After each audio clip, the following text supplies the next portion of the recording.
ಎಲ್ರಿಗೂ ನಮಸ್ತೆ. ಇದು ಬೆಳಗ್ಗೆ 4 ಗಂಟೆಯಿಂದ ಶುರು ಮಾಡಿದಿರೋದು ವಿಡಿಯೋ. ಸಂಕ್ರಾಂತಿ ಹಬ್ಬದ್ದು. ಬೆಳಗ್ಗೆನೇ ಎದ್ದು 5 ಗಂಟೆ 5:30 ಅಷ್ಟೊತ್ತಿಗೆಲ್ಲ ಸೂರ್ಯ ಹುಟ್ಟೋ ಅಷ್ಟೊತ್ತಿಗೆಲ್ಲ ಪೂಜೆ ಮಾಡಬೇಕು ಈ ಹಬ್ಬದಲ್ಲಿ. ಅದಕ್ಕೆ ಬೇಗ ಎದ್ದು ಪೂಜೆಗೆಲ್ಲ ರೆಡಿ ಮಾಡಿಕೊಟ್ಟು ಅವ್ರು ಪೂಜೆ ಮಾಡ್ತಾಯಿದ್ರು.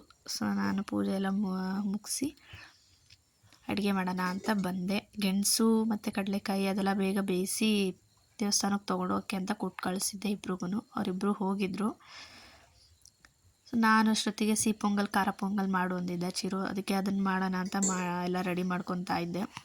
ಅಕ್ಕಿ ಮತ್ತು ತೊಗರಿ ಬೇಳೆನ ಕುಕ್ಕರಲ್ಲಿ ಬೇಯಕ್ಕಿಟ್ಟು ಸಿಹಿ ಪೊಂಗಲ್ಗೆ ಬೆಲ್ಲ ಕರಗಿಸೋಕ್ಕೆ ಅಂತ ನೀರಿಟ್ಟಿದ್ದೆ. ಬೆಲ್ಲ ಕರಗಿಸೋಕ್ಕೆ ಅಂತ ಬೆಲ್ಲ ನೀರು ಹಾಕಿಟ್ಟಿದ್ದೆ. ಸೊ ಅದು ಕಾದಿತ್ತು, ಅದು ನನಗೆ ಸೋಸ್ಕೊಳೋಣ ಅಂತ ಸೋಸ್ಕೊತಾ ಇದ್ದೀನಿ.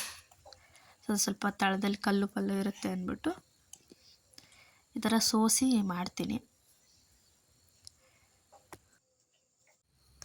ಅದೇ ಬೆಲ್ಲದ ನೀರಿಗೆ ಸ್ವಲ್ಪ ಏಲಕ್ಕಿ ಪುಡಿ ಹಾಕಿ ಕುದಿಸೋಕ್ಕಿಟ್ಟಿದ್ದೆ, ಸಣ್ಣಗೆ ಕುದೀಲಿ ಅಂತ. ಅಷ್ಟೊತ್ತಿಗೆ ಅವರು ದೇವಸ್ಥಾನಕ್ಕೆ ಹೋಗಿದ್ದವ್ರು ಬಂದರು, ಅಪ್ಪ ಮಗ. ನಾವಿಬ್ಬರು ಫೋಟೋ ತಟ್ಕೊಂಡು ಒಂದೆರಡು ಮತ್ತೆ ಬಂದೆ. ಅಷ್ಟೊತ್ತಿಗೆ ಈರುಳ್ಳಿ ಮತ್ತು ಹಸಿಮೆಣ್ಸಿನ್ಕಾಯಿ ಕಟ್ ಮಾಡಿಕೊಡ್ರಿ ಖಾರ ಪೊಂಗಲ್ಗೆ ಅಂದೆ. ನಾನು ಯಾಕೆ ಮಾಡಬೇಕು ಅಂತ ಬೈತಾಯಿದ್ರು, ಕರೀತಾಯಿದ್ದೆ. ಆಮೇಲೆ ಬಂದು ಹೆಚ್ಕೊಟ್ರು. ನಾನು ಅಷ್ಟೊತ್ತಿಗೆ ಸಿಹಿ ಪೊಂಗಲ್ ಮುಗಿಸ್ಬಿಡೋಣ ಆಗ ಸಿಹಿ ಪೊಂಗಲೆಲ್ಲ ರೆಡಿ ಮಾಡ್ತಾಯಿದ್ದೆ. ಅವ್ರು ಅಷ್ಟೊತ್ತಿಗೆ ಒಗ್ಗರಣೆಗೆ ಇಡ್ತೀನಿ ಅಂದಿದ್ದಕ್ಕೆ ಮೆಣಸಿನ್ಕಾಯಿ ಮತ್ತು ಈರುಳ್ಳಿ ಹೆಚ್ಕೊಟ್ಟೋದ್ರು. ಗೆಣಸು ಅವರೆಕಾಯಿ ಕಡಲೆಕಾಯಿ ಎಲ್ಲ ಬೇಯಿಸಿ ಸಪ್ರೇಟಾಗಿ ಅದನ್ನು ತೆಗ್ದಿಟ್ಟಿದ್ದೆ. ಅದಾದಮೇಲೆ ಅವ್ರು ಎಡೆಗೆ ತೊಗೊಂಡೋಗಿದ್ರಲ್ಲ ಅದಕ್ಕೆ. ಆಮೇಲೆ ಖಾರ ಪೊಂಗಲ್ ಸಿಹಿ ಪೊಂಗಲ್ ಎರಡು ಮಾಡ್ತಾಯಿದ್ದೀನಿ ತಿಂಡಿಗೆ ಅಂತ. ಖಾರ ಪೊಂಗಲ್ಗೆ ಸೇಮ್ ಮಾಮೂಲಿ ಬಾಣಲಿಲಿ ಎಣ್ಣೆ ಸಾಸಿವೆ ಜೀರಿಗೆ ಮೆಣಸು ಹಾಕಿದ್ರೆ ಚಕ್ಕೆ ಲವಂಗನೂ ಹಾಕ್ತಾರೆ. ನಾನೇನು ಹಾಕಕ್ಕೆ ಹೋಗಲ್ಲ. ಅದೆಲ್ಲ ಹಾಕಾದ್ಮೇಲೆ ಸ್ವಲ್ಪ ಅದು ಸಿಡಿದ್ಮೇಲೆ ಕರ್ಬೇವಿನ ಸೊಪ್ಪು ಈರುಳ್ಳಿ ಹಸಿಮೆಣ್ಸಿನ್ಕಾಯಿ ಅದನ್ನು ಹಾಕಿ ಕಾಯಿ ತುರಿ ಹಾಕಿ ಬೆಚ್ಚಗೆ ಮಾಡೋದು ಅಷ್ಟೇ. ಅದಾದಮೇಲೆ ಸ್ವಲ್ಪ ಅರಶಿನ ಹಾಕ್ಬೇಕು ಅದಕ್ಕೆ. ಮಾಮೂಲಿ ಬೇಯಿಸಿರೋ ಅಕ್ಕಿ ಮತ್ತು ಹೆಸರುಬೇಳೆನ ಚೆನ್ನಾಗಿ ಸ್ಮ್ಯಾಶ್ ಮಾಡಿ ಸಿಹಿ ಪೊಂಗಲ್ ಮತ್ತು ಖಾರ ಪೊಂಗಲ್ಗೆ ರೆಡಿ ಮಾಡಿರ್ತೀವಲ್ಲ ಅದಕ್ಕೆ ಮಿಕ್ಸ್ ಮಾಡೋದು. ಸೊ ಅದಿನ್ನೂ ತಣ್ಣಗಾಗಲಿ ಅಂತ ಬಿಟ್ಟಿದ್ದೆ. ದೇವಸ್ಥಾನದಿಂದ ಪ್ರಸಾದ ತಂದಿದ್ರು. ಸೊ ಅದು ನನಗೆ ನಾನು ತಿಂದು ಚಿರುಗೂ ಕೊಟ್ಟಿದ್ದೆ. ಅವ್ನು ಕಪ್ ತಿಂತಾ ಇದ್ದ.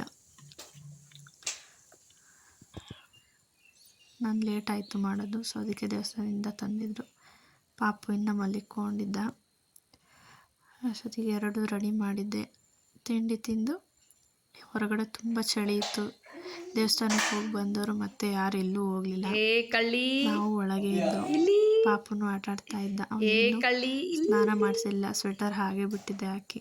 ಚಳಿ ಇರೋದ್ರಿಂದ ಮಧ್ಯಾಹ್ನದಲ್ಲಿ ಮಾಡಿಸೋಣ ಅಂತ. ಸಂಜೆ ಪಾಪುಗೂ ಸ್ನಾನ ಮಾಡಿಸಿ ನಾವು ರೆಡಿಯಾಗಿ ದೇವಸ್ಥಾನಕ್ಕೆ ಹೋದ್ವಿ.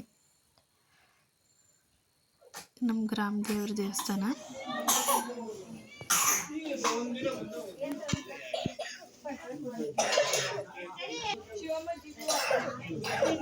ಮತ್ತು ನೆಕ್ಸ್ಟ್ ಡೇ ಚಿರು ಸ್ಕೂಲಲ್ಲಿ ಈ ಥರ ಫಂಕ್ಷನ್ಸ್ ಎಲ್ಲ ಮಾಡಿದ್ರು, ವೀಡಿಯೋ ಕಳಿಸಿದ್ರು. ಸೊ ಅದ್ರ ಕ್ಲಿಪ್ ಇದು.